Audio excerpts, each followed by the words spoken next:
Ya, ele tu ni tu na fiafi. Mo wanu fa malu tu pa yon tanto au mata ni fiafi. Ya, no taimi ya fa malu tu ya na ifo se na tu ni la ti foi. Sa fe na ele sunga fa. Inga ya mo se fo ni yaso. Ya, ala yon tu ya tu tatu ko kalame ni fiafi ya ta tonu ni fiafi. Tātou te whai mefi fia fōi nea fiafi me tātou awirawi inga ma whaatai de tua. Ia, ere a mataina ia, tu ina tu sunga ia au pa au ia, na ta a mataina i tātou se talo nea fiafi tātou a matai. Ia la oe no mātou tua se pa ia e mamalu oe no mātou tua. Waftai atu mātou loto ni asu mai la wale au. Sa whengai o au na mese lo nuu. I tangata lava malana sa whai ni aso ai mese. Whanau fo i rea tua i malolonga o ni tua kutama mātou tua. Talo ta mā mātou whaftaia oe o na winga. Taila uleoleonga o taila whamalolonga i au na whare tua. Pa ia e kalisia fia konu i au nei o mātou tua. Whamalo whawhitai mātou whaftaia oe. Nei a manoa o mātou iai no mātou tama. Mātou te talatala tua i le uporo mālolo mātou tua le nei por kalame. Whau mai oe le tua ia te mā ua e mai se foi le nau au na ia maik no mātou tama. Ia alu mane mana lau uporo ia fi no mātou tua ngang pa ia au noa mo lau sofana te mātou. Mātou ki whaia fualawa ni por kalame ta mafa umai oe no mātou atua wha mangalo su mātou su mātou se ono o Yesu. Amene, amene. Ia, ele tua nei tu na fiafi. Na tu nei a fiafi la tātou amata nei a fiafi. Mo muana wha whiloa ia tu fōi le pa ia ma le mamalu la tātou au mata nei a fiafi. Amen. Wa whairoa i tu fōri pa i o leo whaingaro ni tofi e le tua iso se whata whaitau langa ni yaso ia ma lole whaso toa ma lole ngā lue ma lole tau a tai o wa fōi tiute ma whairoa le whola ino le upo le tua iso se whata whaitau langa ia wha ma lo whaftai ngā lue i o leo whaingaro ngā tofi e le tua.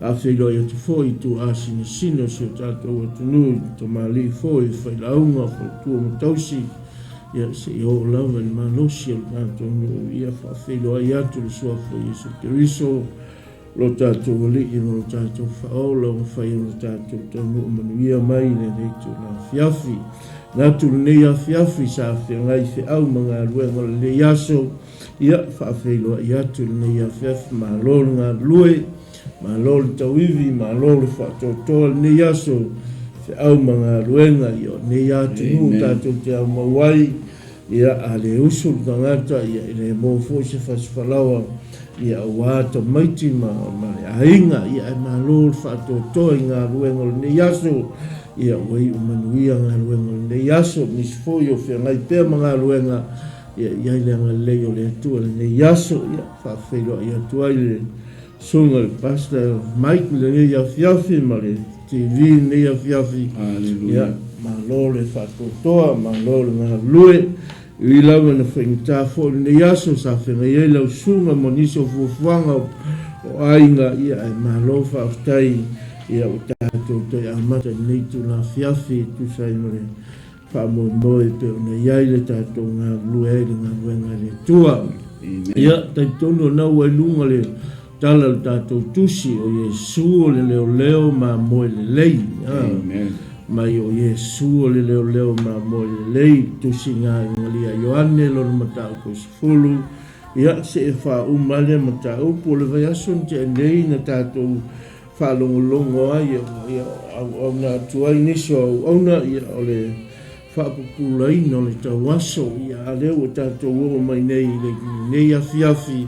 Ia leo whau talaina whapea o Yesu o le leo ma mo lei.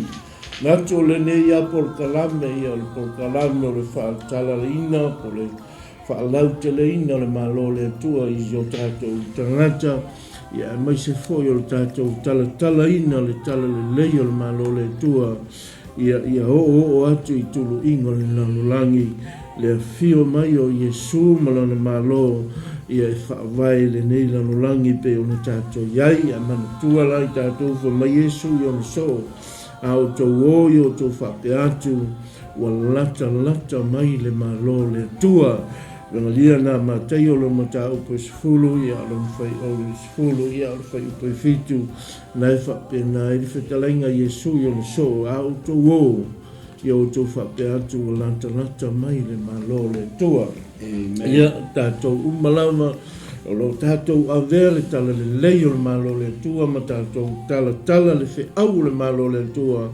ia i tato ia le nei la langi o le tatou tala na lewa ia nei nei tu na fiafi o Yesu o le leo ma mo le lei to le lopo mo fa tu e fa pea e le fai lia le nei le fa tu ina fa pea fa mai o Yesu o le leo ma mo le lei tatou va ai fo ia ma tatou mata fo ia e lea ia se ave ia le lei wana o ia wana o Yesu e ia o le lei ato lea ia ma se o lalulangi na ia le tauna ave ia se le lei de lea wa whaau tala mai whaapea o Yesu o le leo ma moe le lei o leo ma moe uma ia o lo sili au leo ma moe le whaau tu ane ia fiafi o Yesu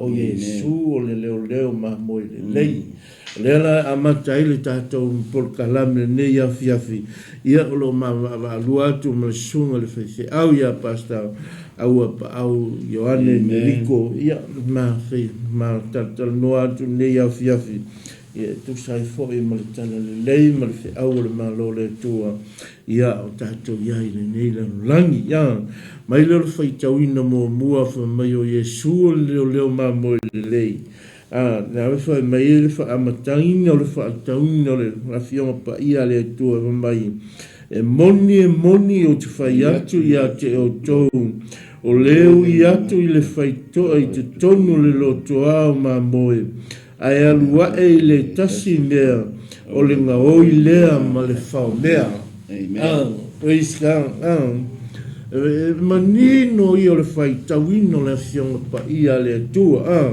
o le nei foi ulutala ma le nei nei tusi wa lau i loa na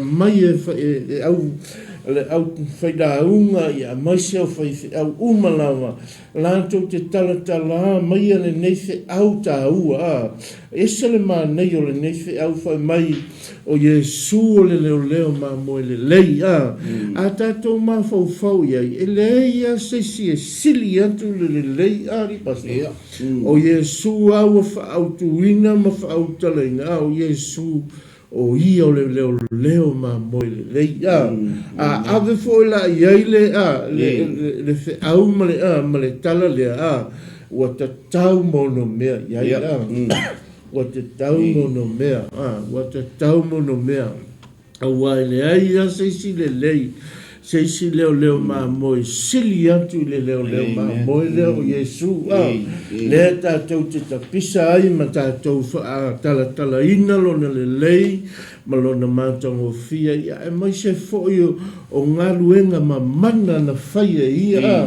le a fio mai o ia a fio mai whakangata mai sauea e fola le tala le lei o le malo le tua le ala fa autu ma le tuse lia Ioane le fa mai ai o ia o le leo ma mo le lei fa mai e moni o te fai atu ia te o tou o ia te o tou o le ui atu i le fai te toa i te tonu le loto ma moe ai alua e le tasi mea o le ngā oi ma le whao mea le o leo i atu i le fai te toa o le leo ma moe lava lea e tō mai a te ia le pui le leo fai toa e whaalongo fo'i ma moe i lona leo e wala au e ia i ana lama ma moe e o la tō ingoa Nā te tai atu fo ia te i la tau. Amen. Wha mai e tō mai e le leo ma moe le whaitu toa.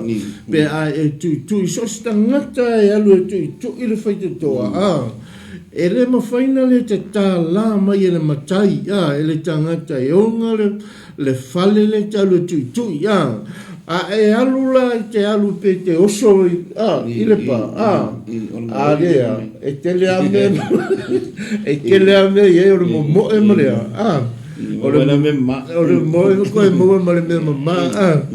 Ole sau le whai te toa. Le whai mai e su. Whai mai e ta tala atu e le leo ma moe le whai te toa i a te ia. E oso loa i se si mea. Wa le whitaui e whai ngoa oi o leo. O le ngā oi. O le anga nā le tangata ngā oi. O le tangata fo i le leo lai mana o se mea.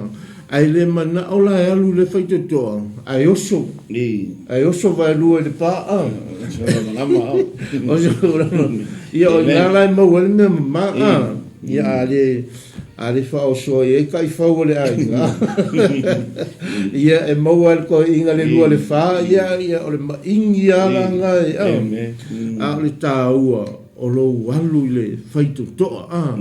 So se tātou umalawa a tātou o. E tau tātou tu i whaitu toa. A tātou wola tu i whaitu toa. Whai mai lea e ta tala mai ma wha ulu whale oi. E le ngata e ta tala mai. Ai wha ulu whale oi.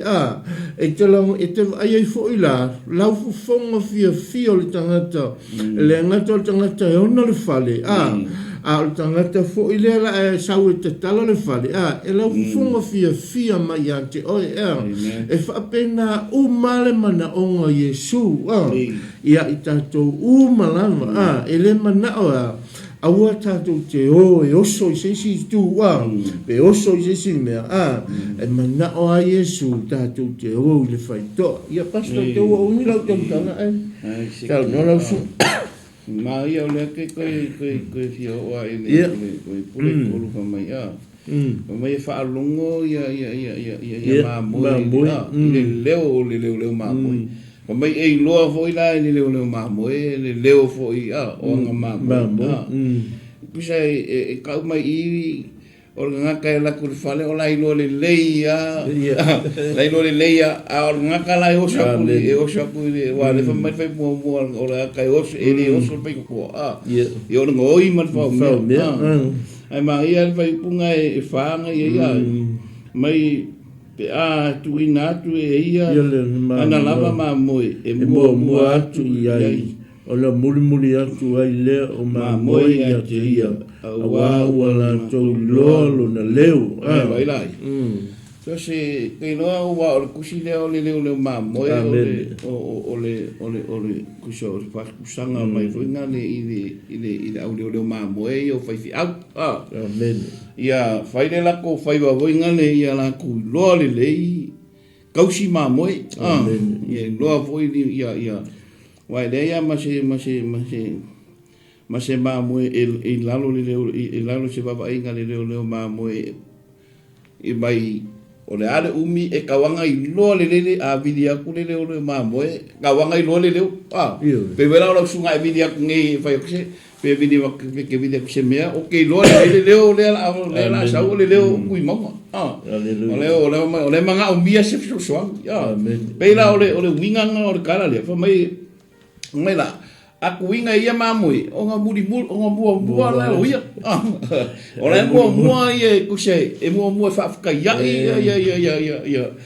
wa ia mangu ia o le meda le fa ke ro kuse e fa mua ia luko ia e fa ke inga winga le luko le ia wa ka ke o ia le ka un le anga la mai e mua ia muri aku le mamui e lo le fo ila lunga le pa mai la fai poi limanga i ai le muli atu i la tau i se tangata ese ai sola ese i a te ia a wala tau te leiloa le leo tangata ese vai o le maho ia amen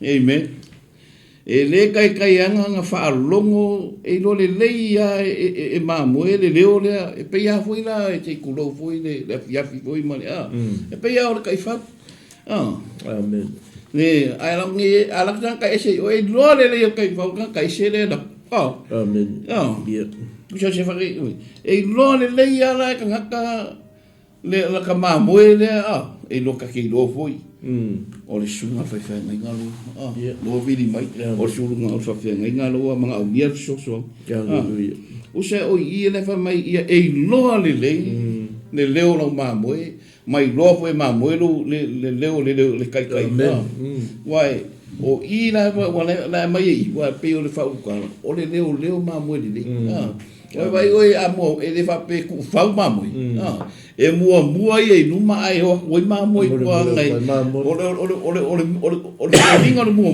o ia na ki kai o nga ye nu ko ye mua le mua kai ya i ma fa nga ka ma fi ka o le ala ya wa inge amen ya ai wali o le mele le o mamoe o le makua le ke o va me o Yesu o le leo mamoe a lofa ia nga mamoe e vai punga e o ngonga ye o fitara ya Yesu ya ila tau le nei fata oto ai le ila ngone ila tau mea ua ia fitara ya tu ai ya te ila tau toi fitara ya tu leo Yesu ya ila tau moni o tu fai atu ya te o tau o au nei o le faita toa o mamoe e vai la amen ku sa o lai pe ka lai aku Yesu i le au le vaenga le o le au iukaia ai le o la ngonga le au iukaia le whaka o ko le ngalafo ku Yesu i lunga o ia o le leo mamoe le ana o koe kai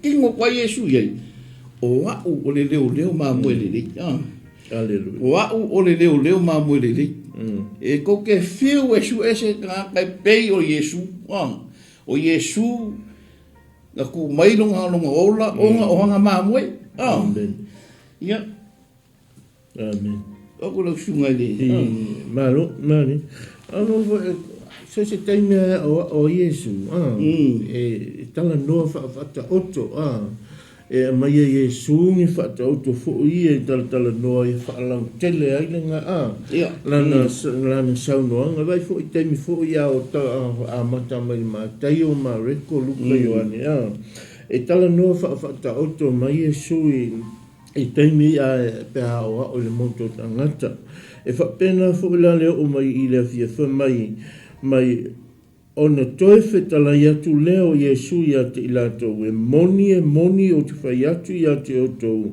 o au nei o le whai to toa o mamoe o ilatou umo e na mua ya te au o le ngaoi ma le whau mea ai le i whaalongo mamoe ya te ilatou o au nei o le whai to toa a whai eu i mai se tasi ya te au e whaola ina ia, e alu atu maulu fafo, e maua foi e ia le mea, ai, amen, oe vai, manino ia, o le whetalainga Yesu, o onga Yesu, e manino i o le whetalainga Yesu, whai mai Yesu, o au nei o le whaito toa o ma moe mai o au nei o le whaito toa a whai eu i mai se tasi a te au whai mai a whai eu i mai se tasi a te au e whaolaina praise God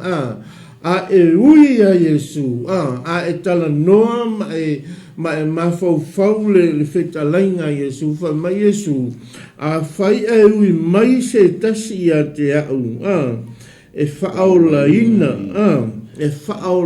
o ia praise God e whaolaina o ia mai lea o au nei o le whaito toa a whai e ui mai se tasi a te au e whaolaina o ia e alu atu ma ulu fafo e maua fo e ia le me ai amen e whaolaina e le ngata le whaolaina e whaamanuia ina o a whaamanuianga mai a e ulu fafo atu e maua le me ai e maua le whaamanuianga o mea uma e tātou te maua pe a pea e whaamua Yesu I lo langa, pea e whaamua Yesu I mea umalama, pea e whaamua o ia I mea umalama, o lo tātou whaamua Yesu I mea umalama leo langa nei tātou te iai, tātou te iloa I, e whaamanuia mai leo le tua ia tātou, le ngata e whaamanuia mai ia te oe, whaamanuia ia tātou umalama, tono lo fale, tono lo ainga o lau whanau, o me tango iai o lima e manuia lau ato, le wha meiri tusia, e manuia lau ato, e manuia le me palu ai au whalawa, e manuia lo urufafo, e manuia lo urufale, lo urufale, o mea umai e manuia, pea e whaamua Yesu I lo olanga, whaamua Yesu, ele ngata la lo whaamua le tua I lo soifua, mo lo tātou ola, e manuia I mea umalawe te whaia, o a mea manuia ai, manuia ai le mea te manao ai, o le hale mea te manao ai, e whaafofonga le tua I lau te talo, e whaafofonga le tua I lau te talo, wha mai lau whai upo se fulu, mai ole ngā oi e le aise tasi mea ne sau ai, na ni e sau e fasi, whaumatia, au sau ina ia la tau maua le ola, ia maua tili e lava, ai waila ia le ese e senga, o le ese e senga le o lo walu I le atua, ma lo walu le lalo langi, whai mai o le ngā oi le ese isi mea ni sau ai, mai na sau na fasi, ngā oi ma whao matia, au o sau, whai mai leo Yesu o sau, ina I o tau maua le ola, ia maua tili ai lama. O lo whaamua mua nao le tua, ma lo tātou ngā lulue whai alu whina ngālo le tua, ma e whaamua mua le tua I mea umalawa o lo o langa, ma lo tātou o lo tau soifua, ma lo tātou mo mātou o langa. Ana mai lea, e manuia mea uma. Wha mai Yesu o sau ia o tau maua le ola, ia maua tili ai lava. Vai vai vetala inga Yesu. Mai Yesu o sau ina I o tau maua le ola, ia maua tili ai lava. Ele ngata le, vai maua le ola e maua tili ai lava. Au na ea, o laua e whaamua mua le tua malona whina ngalo. O a me whaamua mua, mea te tau na whaamua mo le tua. Mea umalawa nai te sila fia mo tātou loa. E te tau na whaamua mo le tua mo lona whina ngalo. A whai mai le fionga le tua whailau suru ai whai. A whai mai e a foi. O lau whaamanuianga, o lau taulanga, whaamanu to anga I whailau taulanga. Nai e manuia ai. E manuia ai lo ainga, e le ngata e manuia lo ainga. Le wha mai le tuspai, e manuia lau ato. E manuia le me palu e whalau. E manuia lau walu whafo. Manuia fo ilo sau te tonu. Mea na le wha mai le fionga le tua. Ma e whaamua mua le tua I mea uma. O na manuia leo lo la sanga ma lo soipua. Mai e le ngā oi le sisi mea ni sau ai. Mai na o na sau ai e fasi. Umalana whaile mea lai mana o ai. Sa tani a te oi. Ia I lo oi whaafaswhai. Ia I lo oi whaafaswhai. O le to e hango mai ai. O na ea. Laua uma le mea na mana o ai a te oi. Ai wa ai a Yesu. Wha mai Yesu. Wa o sau ina I o tau maua le ola, ia maua tili ai lava. Vai wa aina maa naia ia o whitala inga Yesu. Sa kangi nga sau ai fasi, o e ma fasi wha o maki. Lea la o sau Yesu, wha mani whitala inga Yesu, o sau ina I o tau maua le ola, ma maua tili ai lava. Pasi. Hallelujah. Pero io o le asisi mea nga sau e saka nga sau ai sau e whaaleanga ngaka avi ese mai le mawhau I le mawhau whaale malo ai ku le mawhau whaale malo whaapori uli ia nga pongi sa yala ia ama mai Yesu nga sawa ia la ko sawe ia ko mo le ola ia maua ki dia lava mai le fa punga so mai o le leo ma mo le tu atu le leo ma mo le o na ola sui ai ma boy wa ai la oi amen amen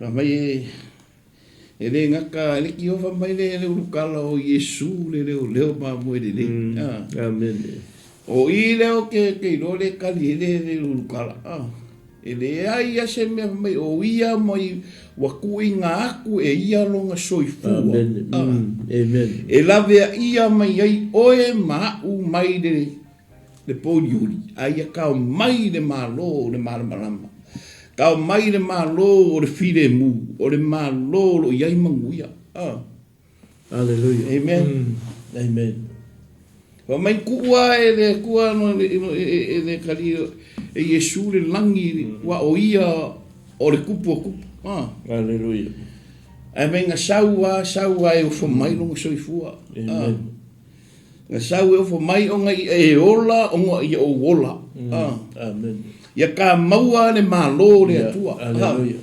amen ele ai a si menga sau isa kangi nga sau e fa leanga oe ia uange e kau muu lo fa moe le mea lenga sau Yesu amen amen hallelujah e fa mai Yesu o wa o le leo mamoi e kuinga aku lo wala e sui ia mamoi amen o le loko ia o fa makalanga le Yesu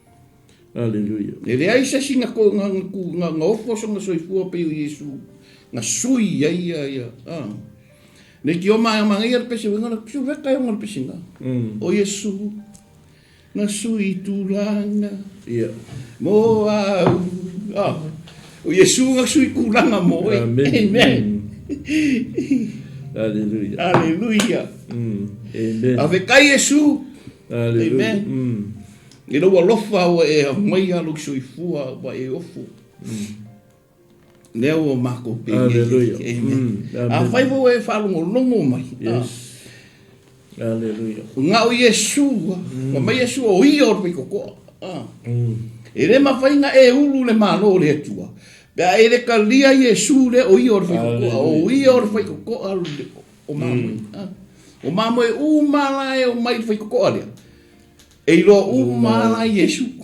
e lo foi la e mamo Yesu o mamo e oso mai de oso mai lu e le lo Yesu e le lo Yesu ai lo foi Yesu ala ga oso mai nga sau ai Yesu e o fono so ifo ma por al ko inga lo ko le sala ngai ke yai e ma fai lava Yesu o nga mai o le loko ngai ai ngau Yesu al kali o me hallelujah ma ngai ai o mai o kuinga ku no soifua e sui ai anga ma moi e po sulua mai a ole au na ele o fo ia ele ana le lafu ma moi o ai atu ia i le luko o sau na lafo i dea e ia o ma moi ai sola o na pu ele o ma moe le luko ma fa sala wina amen sola le au na o le au lo sa le au na o le au na ko nga o le au na amen la fa mai Yesu o le au na ko nga le au na o le ke me vai ko le au na i le luko fa mai la ia o sola le o mo ka apela i o le ma o ma moe amen ai va mai fai punga shukolua e sola le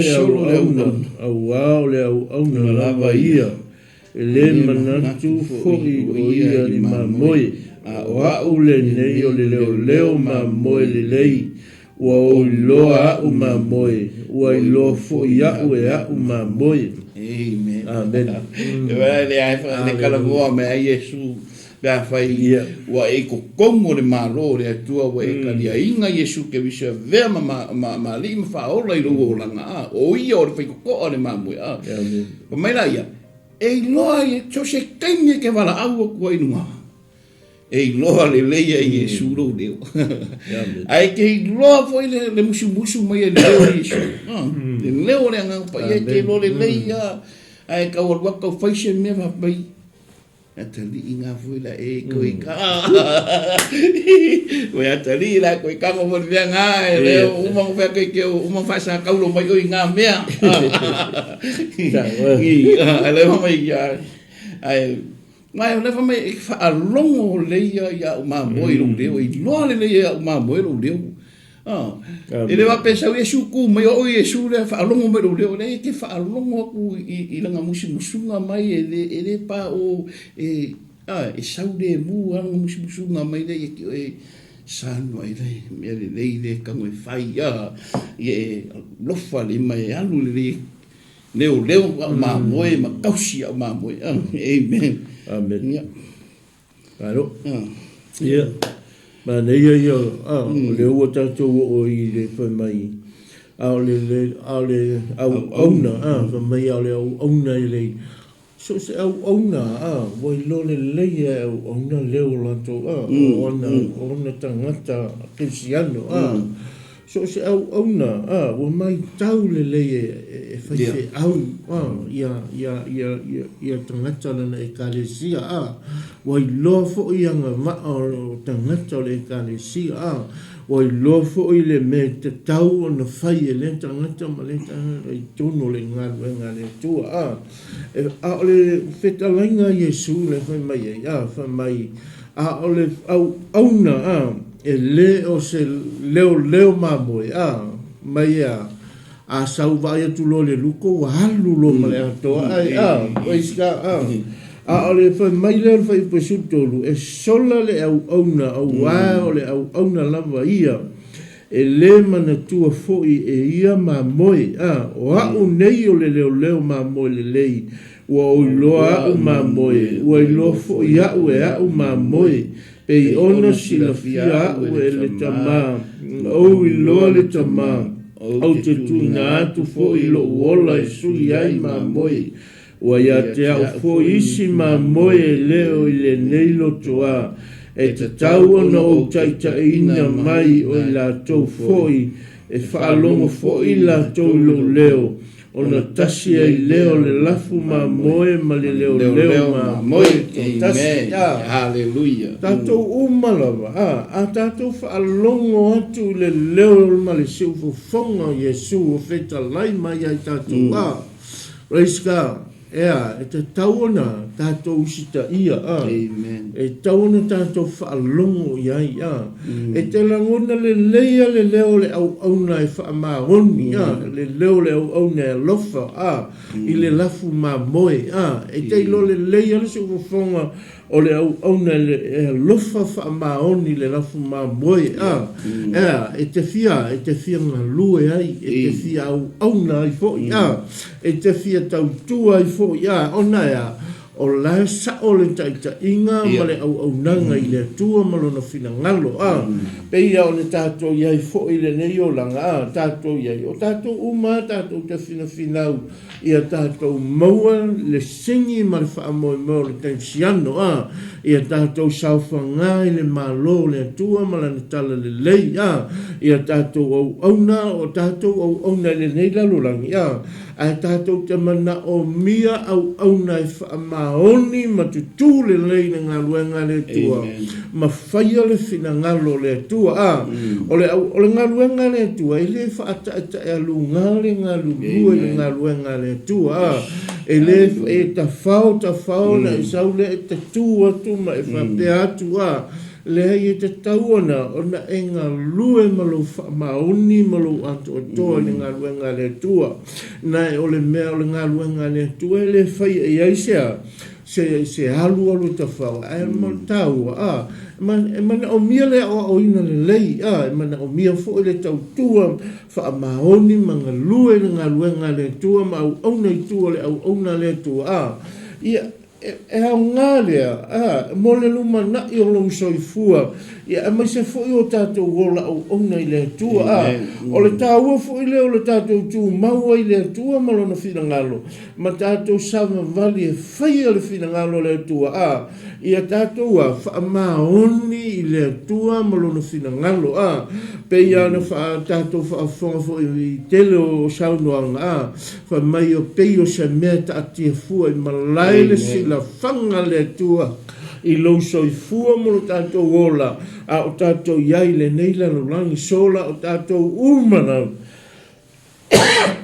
excuse me, amen, o tātou umana o whanau fia au auna fia tau mawhai, fia tau tua i ngā luenga le tua malona whina ngalo tātou te nau ia tātou ia tātou pipi i ama i le tala le lei ma le whaola tanga le tua ia tātou sauwhanga i le malo le tua tātou maua le singi ma le whaamoe mo le kerusiano ia tātou wō uma whaatasi le ona i whaavau e te lole mana onga fu ina Yesu wha mai Yesu mai alo i neisi ma moe e lo i nei e le la wha mai loto a o ta ina mai ina ia tu fatasi e tasi ai le lafu ma moe ma le leo ma moe o ai le leo ma moe sili o Yesu o Yesu le leo ma moe sili a tele la ma tu tangata e talia Yesu e ve ma li mfaolo yo la tu sefu o na tātou loa lea le ma le mata o fie o le sili ese o le alofa o le tua ia i tātou e ala i lo nā lo pelo Yesu Keriso vai le mese mai runga le whai upuna isu malu mai o Yesu o ia na fio mai o ia whaatau nua le whina ngalo lo tau maa whaatau nuu le whina ngalo lo tau maa wha mai o ia o le leo ma moe na sau e whaatau nuu le whina ngalo lo tau maa pe i tangia pe o te pe a miuleanga tanata ma whetongi o ia maa e le solo muni ai le whinau ma le au nanga ma le tala inga Yesu le lalolangi nei o tātou iai ia pastor ma ia nga umaronga nga fikalaia Yesu o mai la ia fa ipunga se fulu iwa mai ona toi leo i taia ia upu o whapeane isi o la tau e to chele o ia te ia le te moni o le vale fo i o ia pese a le mea tau te whaalongo ai ia te ia a ua whapea nisi e leni upu ia se tangata ua ulu tino ina e mawhai ea se te moni o na ia whapula ina mata o tau aso koe waila o ea kusa lau o le kusilenga umaku e iwale whapula i maka o le kau aso a leo koe whamai ia ngisi o ngaka rua maka sa ia i maina wa le mena wa mai ido wa i do inga i ukaia o i ukaia lo mai o le ke mongi o le makua valea o ma pe ka fa o le pelo wa la wa me valea o so kele me la u te pelo mai ka lo fai ia Yesu ka ko ri fa ola ia va mai la o ingi ele ai e va venga mai e ma fai se ke mongi e ma fai sa ka ni va pula mako o se kau waso lawa mau do pole tua i na kulo la ku karikong la fu karikong la ku mai ia sole ia va venga fai ngake mongi ngai ngasa kangi fa pula maka o ka fa mai kau waso ane vai la o le meri ia ole ai o marke ni ja ole ai e vai no ele nga ko la fa mai o isinga ko mai pe mongia e sa o Yesu pe mongia e me fai ya e o e ke fa longo foi mau fa kalanga ai le kusia le ke o kus pa ia le afion pa ia le tua o ingale kali o lo manga onga ko e fio mai Yesu e vakulanga au pa ia ele ke fe kala Yesu mai Yesu o ke alu o ke koe sau ia vaku o kou ka ko ke ngo whakasi angai e reka kaun ko iai na lungei le meo le au o le ko asa ka dio le atua. Amen. Wa mai la ia wa mai do inga lu. Ko kele ka la ko fai mai o ke mongi Yesu. Ia e lo fa mai wa kan kana ko ia. Ka ngaka wa karikom, ka ngaka wa maure upu le atua I kongo na ko loko. Ia fai poi oe ni yafi. Ma ka ngaka wa karikom le upu le atua. Ma fa mausali inga lo fa kua le atua. Amen. O Yesu lava le fai koko I le malo le atua. O Yesu na sau lava e fo wai mai lunga ola. Ma fa kaungu e pei o le upu le sunga I atu I maunga. Nga whakau mua Yesu le whina ngalo lo ngā kua ngā lai sau lalo langi ngei. Nga sau e fōwai lo ngā ola, nga sau e ao mai ka kou e ala. E leo koe whaiwhi au e leo koe ia Yesu lalo ngei, lawa I lungai le langi le ngongowha le kuka makau no ka ma. E whai ma whawhawhua ia ki ka kou. Hallelujah. I aroku mai ka kou ngā kou ke whaia ngā ruenga o ka kou o ka ngaka au na le atua ka kausi mea le atua. Hallelujah. Ya ma ngena le koe a. Yeah.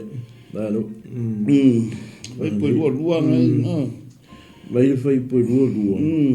Wa fai a Jerusalema tau sa minga o le falenga. Ona po foi o le tau sanga ma lili. Ua whemali wa I Yesu I le malu I le whapolongo o Solomona. O na wanga mangaia leo I utaia ia te ia. Ua la tau whapea mai ia te ia. A whaale tono o mātou manatu ia te oe se ia a whea. A whai o oe le ke wiso. Ia matua tau tino mai ia te I mātou. Amen. E o masalo salo a. O le tele I o tangata e o masalo salo. E o whaalu whesasi. E o tau mate. E o le ato toa. E o e tona nana o e whaatau nu.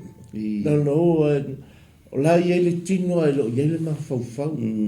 Nana o e se ia o se iwa aia mai le au na le tua la i e. Ai lo i ia. Lo i ele loto. Me fo ina leina vesili utaia.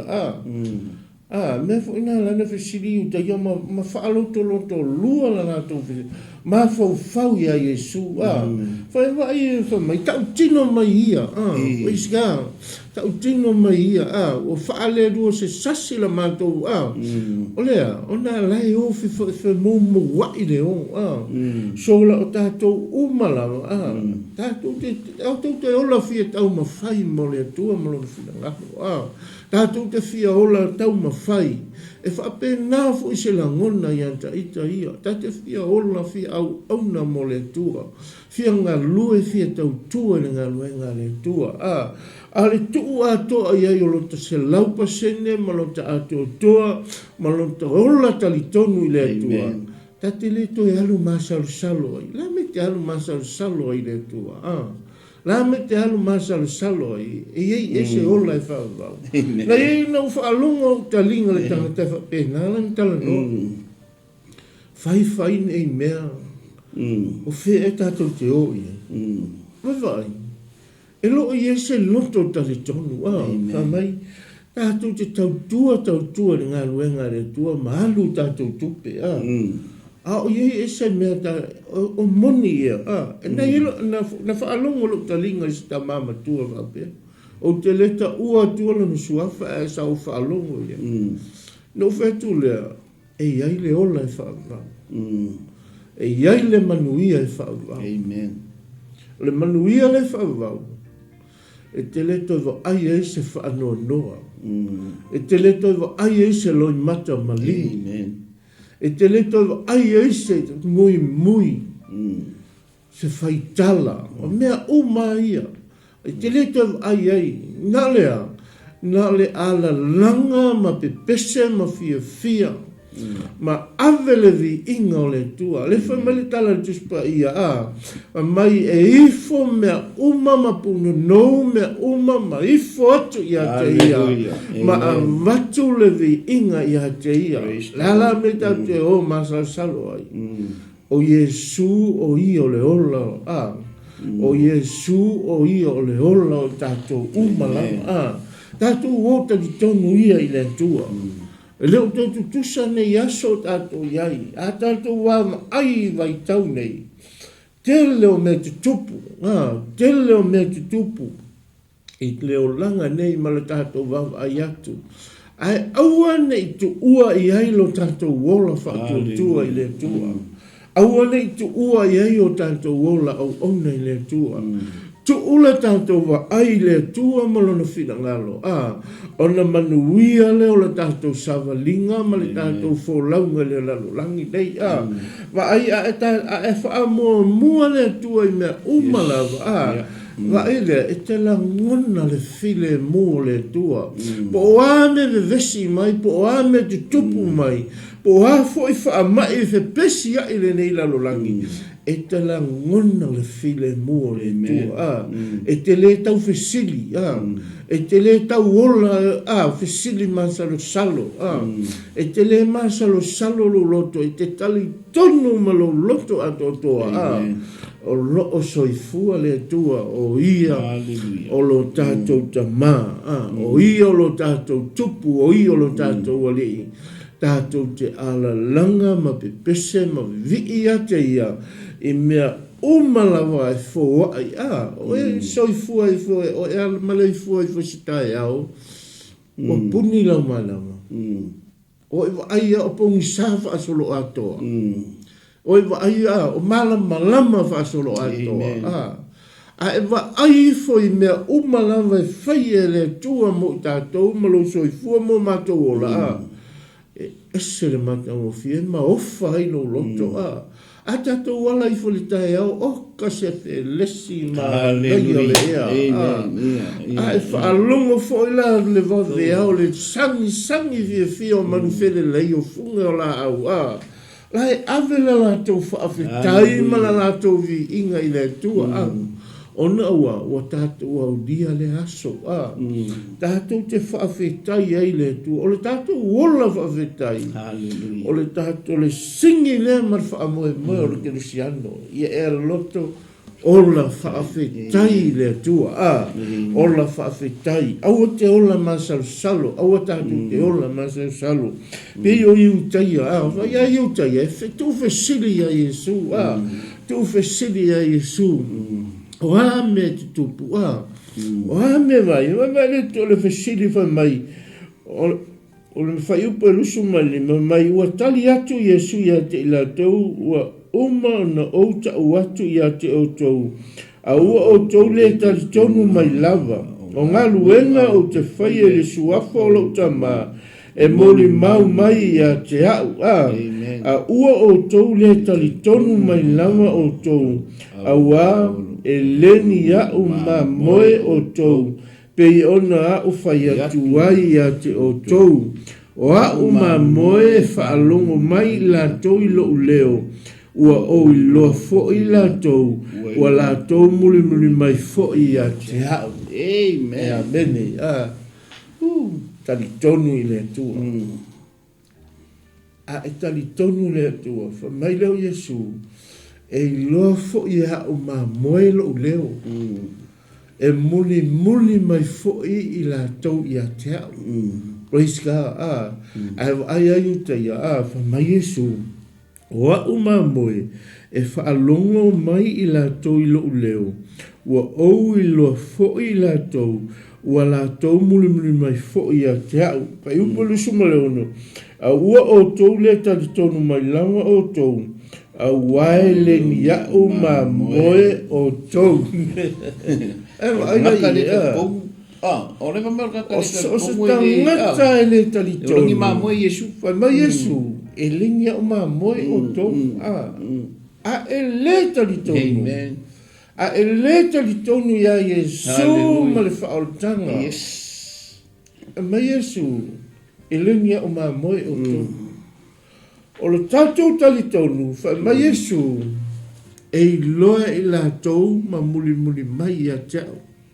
O te loa fo I lātou, mai wa ale maa neia ia, e le ngata e loa Yesu lo suafa, e loa Yesu oi, e loa Yesu tātou umalawa, le tātou te muli muli a te ia, lola o tātou tātou wola tali tonu I le tua, o le tātou wola tali tonu I le tua, wa mai Yesu, wa o ma moe I lātou, a e mana ola a vea oe ma moe a le tua, po le au auna le tua, po le tangata le tua, tali tonu, o lo tali tonu, e whaamanu yanga na te tonu o lo aina.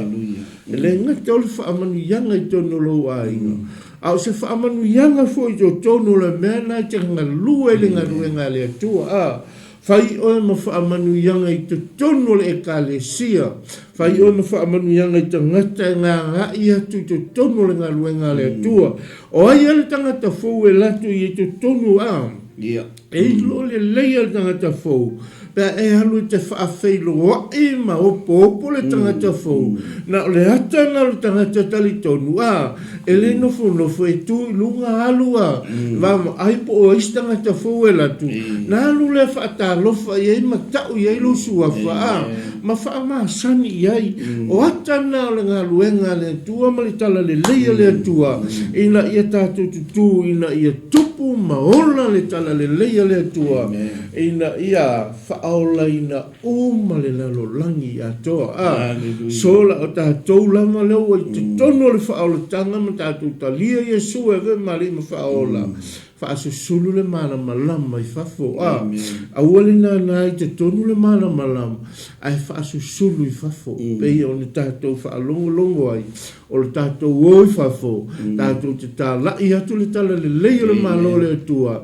Ina ia mauanganga. Mo le malo le tua malana whaola tanga. Ia kasta ali ni ngā roto umira o kalaso. Ale mpua mangai Amen.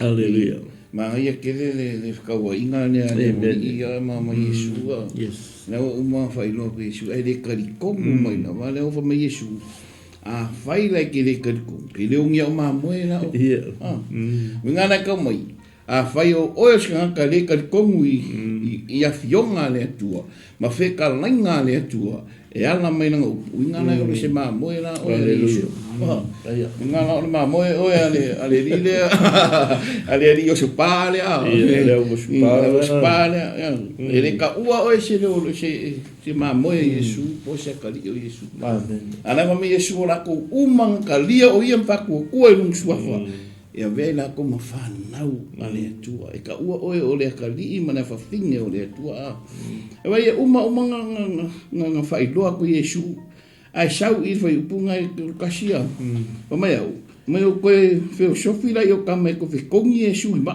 o e vea ko ia la koe fai roso fai kama ia la o winga I o kala le sanguanga le Yesu fa mai o unei ma le tama e tasi lava I ma ua na fa mai o sa le mele fai kai fa mai ele o ikai ai vainga le Yesu me Yesu e foi ai fa mai le menga le não mai fa mai wala ngai ka fa mai o ia o le ku fa mai fa kusa o ia o le ku o ia o le mea le fa mai nga la wala ko lo o le kama malia o le ka Joseph fa nga pe ke e o mo so mo ku va Usa ole mea le avea I Hallelujah. Ai fiua ia Yesu. Ole mea va ko le mamkaukia le fai Yesu. Hallelujah. Makala me feka lainga Yesu le. Kele va venga. Kele me le lainga fai Yesu mo maka. Ai le kali kongu mai la. Ai le kali kongu mai la va ia Yesu ma me ye fai. Ngala o kala foi lo kala nga Yesu. Fai la o oyo nga kari ko ye mali ele oyo so wakari ele oyo so mamoi o mamoi la O wa ule leo mamoe le. E fa longo ia mamoe leo o ke lo foi mamoe ia. Na la wo so me de sa o no fica nem o me o me le kai o le fa kusei. Yesu o ia le. Mai fe so lo fica ngi ma. Ko mai o le tua o ia. Ya wala fo mai o kali mai. Fo me ko lunga mai o kali mai te ia te ia o fa pe mai. Ele se ngaluenga le ma to te fitongi ai oi. A o le upuleanga, a wao, oe o le tangata, a oe fai mai oe o le tua. O le vele le vi kai uka ia. Ia, a vele. O mai o le vele vi kai. Whakisa kusa ia i le kua. Ni nganga vai aku pe mo fai fai se kan va venga ni ve ala o kele men fai Yesu fa fai lo ku Yesu ora o nga le fai Yesu i. Fai o kan ko i le tua ma me mai fai. E ma fai nga le haru Yesu ku mai le pule ia tu e ma le mana e ke fai ai va venga fai Yesu. E le vala o maku ia ele ko ia Paulo ele ko ia ia o ele ku mai le ke soifua ngi ma e so ia le lau ele o le tua o o ngaka mala winga ile tua e kaunga e fai ave ai le a fai o o ngaka o kali kongu ile tua a winga nga umanga faali Yesu yo au so ai le ia koma le la ngo mai lo ri ka ku ya koma mai koma se ngo mako ai Yesu le ngo ko le Yesu se ngo ko ka ngo mai Yesu me nga ngalo moi ai de so bai ke fia ke de ka kong Kede kan kong palang ay ilong ke ay mo kamo ye Yesu mo do. Amen. Ya ning ko yo lua. Me ko fai le lo ko la. Ang sawa la Yesu sa fa kan kong koma. Amen. Me vai ku e ko mo sawa Yesu sa fa mai. O ma sawa kan mai. Sawa kan mai le lima le o ku le fa o le. E vai ele pai ko ma me so lo vi ko mai la lo. Makari kong o ngara me Yesu amu ia ele va ai mai ai kari kong mai pe ai da wi va amu ia ka ko ka kele va ai le ia Yesu ke wiso ke minga yai ma le au so ngai a le ka kari kong le upura e le si me ka kari kong mai o ka kari kong mai o le fiona le ku o le upu le tu ele suia Hallelujah. Ole upu e nau sia i pe. Amen. Ole Afrika lai de tua whaalongo ka kou. Ia ko koa ka whaalongo. Ai si whai ka lai mai na nganga o le tua. Ia ki oe maa a whai ka whaalongo mai. Lai aku le tua ia ki oe. Kari kong ngei. Mai aru ese mai. Moa Lord Bogisa, Lord, thank you, Father. Ole ngei por kalami. Ole kalkalahinga ole ma Lord ya tua. Ai fia sa loko na o Yesu wa de kupu ma lo. E fa sa loko o Hallelujah. Amen. Hallelujah. Praise God. Na o ngaka wa kari komu le. Mai Yesu amu ia la ko ele va ai mai. Ai kari kongu mai ia o mea ia o umang whai aku ia ki o kong. Lea lai. Ngai a fia. Kari kongu. Kari kongu hi le upua le atua. O nga ewa aia lea. Le suinga o kongu lo ai. Amen. Amen. E sui kongu lo ai nga o ewa aingi mea fau. O le ara whainga kao le whangau, le ara whainga kao mea o leke uiei. E kari kongo le upo le atua. E kango mai ane atua ngā ngau mai loko lau whangau ia ki oi. Amen. Hallelujah. Amen. Praise God. I le whai upo ngai kosu mai fitu, whai mai le whai upo stausu mai fitu. A whai o te le whai ale ngā luenga lo ta maa na o ta alo ta maa. Aua tau te tali tonu mai ia te hau. Ai a whai o te whaia. E ui lava ina o tau le tali tonu mai ia te hau.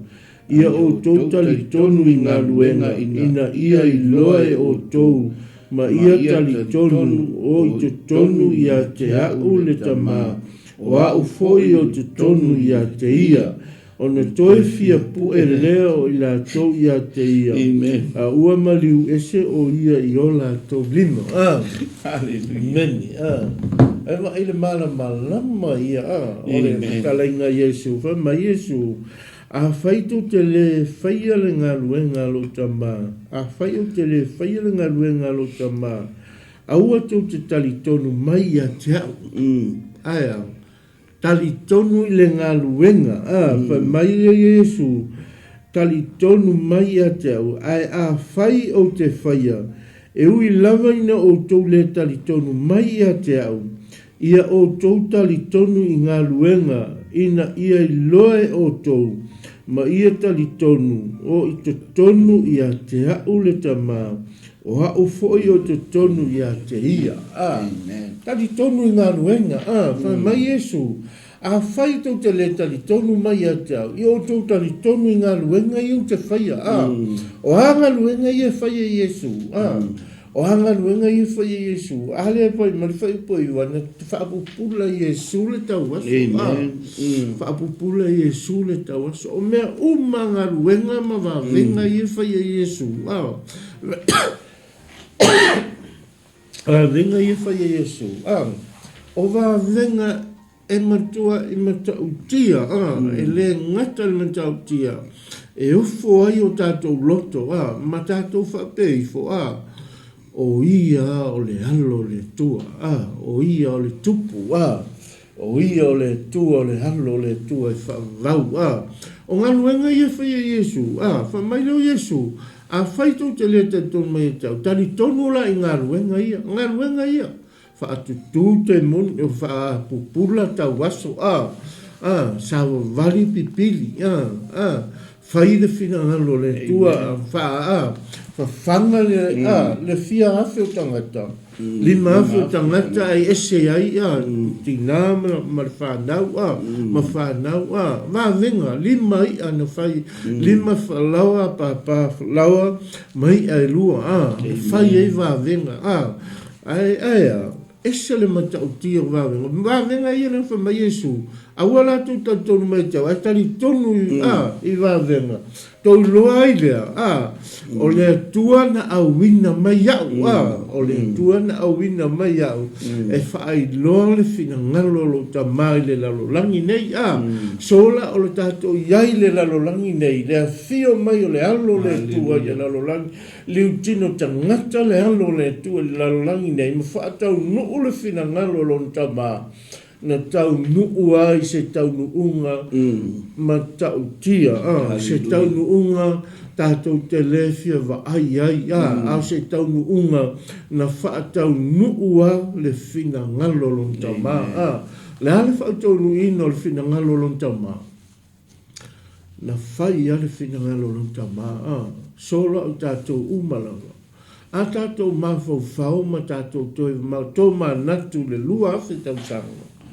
Le taulanga i tasi a iafe ne saunia Yesu sa tau oka se matau tia la nei le hasau whaafonga, le hasau whaalongo, le hasau whaitau o tia, le hasau wa maai, le hasau mata i wā venga, le whailonga taua, sasa, tu whiangu i eitangata, tu lou. Po atu lea. Ave whaatangata o taua. Oka, se matau tia le wawenga. Se matau tia le ngā luenga sa whaatino Yesu le lau langinei. Tā lofa i le halo le tua soifua. Tā lofa i a Yesu. Tā lofa i a te ia. Na te tō ngia a tātou wangsala i le lau langinei. O e mau e tau le tātou o wai. Ai whaafetai le tua malantala le lei. Lana whaolatanga. O tātou ai nei. Leo wa mau ai lo wa manoa, maua lo wa manoa. A o tau tātou, maua lalo tātou wa manoa. Whai whaalelei lo wa manoa. Whai whaalelei lo wa manoa. Whai whaalelei o tātou wa manoa. Se ia tātou wa maua le manuia le na tau nia Yesu mo oe ma. Lea le manuia le sau ni Yesu mo e mau. Tātou mau le ola e whamau. Tātou mau le singi ma le whamau moe. Ina ia tātou sau whangai le malo le tua ma le tale. Tātou ngā lulue, fia. O hawhi tā ma whawhi tā uri o lo langa nei. Fina finau langa o ia ia Yesu ma le tale lei. Fina finau a o ia i le tua. Ina ia e sau whangai le malo le tua. So tātou te le tutu a inga. Tātou te le tutu te tō lua pe whanau. E te tūlanga o e lumo le tua ma e tali atu. Pe mai o ia. Au na le le ia ma le whamau. Ulu whare mai al whiawhia longoli. Le hase leo te whaalongo te iai. Le hase si ufofonga te whia whaalongo ai. Le hase ufofonga te whia whaalongo. Te whia whaalongo atu le au na le angai. Le whamaoni. Nā lu atu ia i whafo le melo iei tau whaitange e ue ma lili maunifu. Le te le whia whaalongo ai.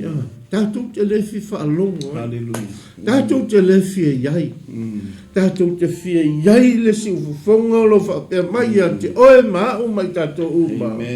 Au na le ia ma le whaamaoni. Ulu whale mai a le whia o lo wali. Mai ua toi maliu ane o ia i tala atu o Ioritana. I le mea na ulua i papatiso ai e Ioane. Ua nofu fo o ia i le mea. O no mai lea i a te io tangata e tō tele. Whapea fo i la tau. Ele ai lava se whai longa na whaia i Ioane. Ao mea umana whai mai ai e Ioane i a te ia nei. E moni ia e tō tele fo i e na tari tonu i a te ia i lea mea. Alleluia. Ko o ai Yesu i Ioritana. Le mea na papatun whai e ngā luenga Ioane. Wha maina o ile na moli mau a Ioane i a Yesu. Amen. Le ala wala ngona i ta ngata ia na moli mau a Ioane. Le wala tō lo o ia lama le nei na moli mau a Ioane. O ia lama le nei sa moli mau a Ioane. Alleluia. E iai le tangata e muli mai. E leo wau.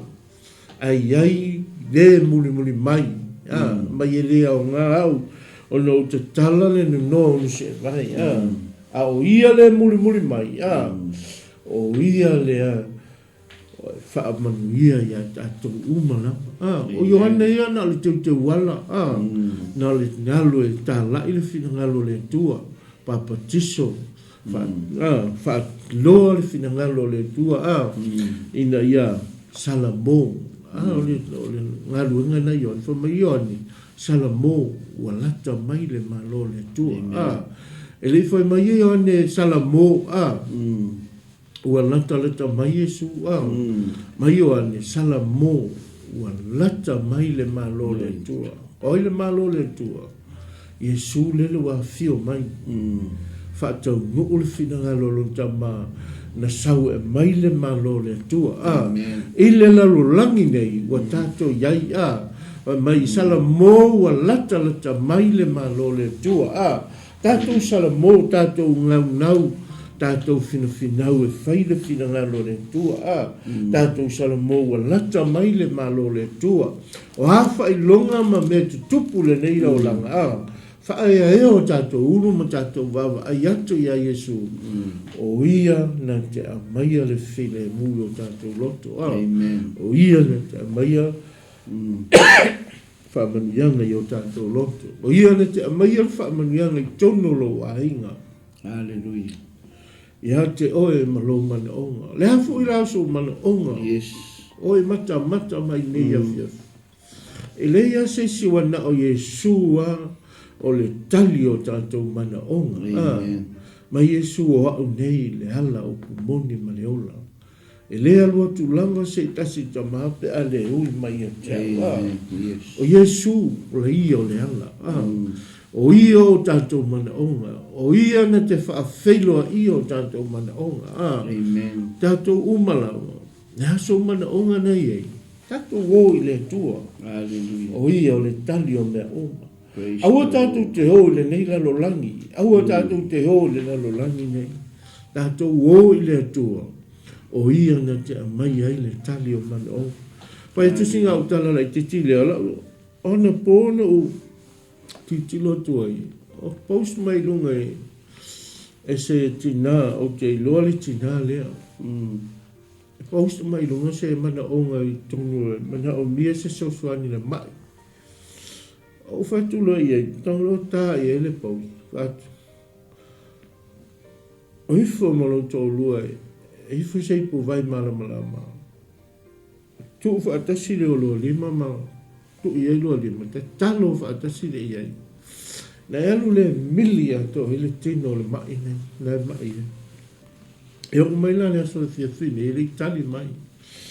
Ana le mai ale fa aftai mo so soan.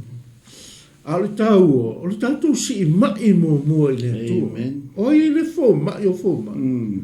O ile fo mai o fo mai. E tasi ale fo mai o fo mai o na o Yesu. O ia o le fo mai o fo mai. Tatu si mai le tua. A Yesu mana onga, e lei ase si tātou te si mai ai. E lei se whaafelo ia lo mana onga mo tātou mana onga. O Yesu, o ia o le tali o mea uma. A whaifo i lei te le italia Yesu e ve mali ma whaola I lo soifua. O te whaapea atu le nei afi. O lo taimi nei, wa I lo taimi nei. Au te maa.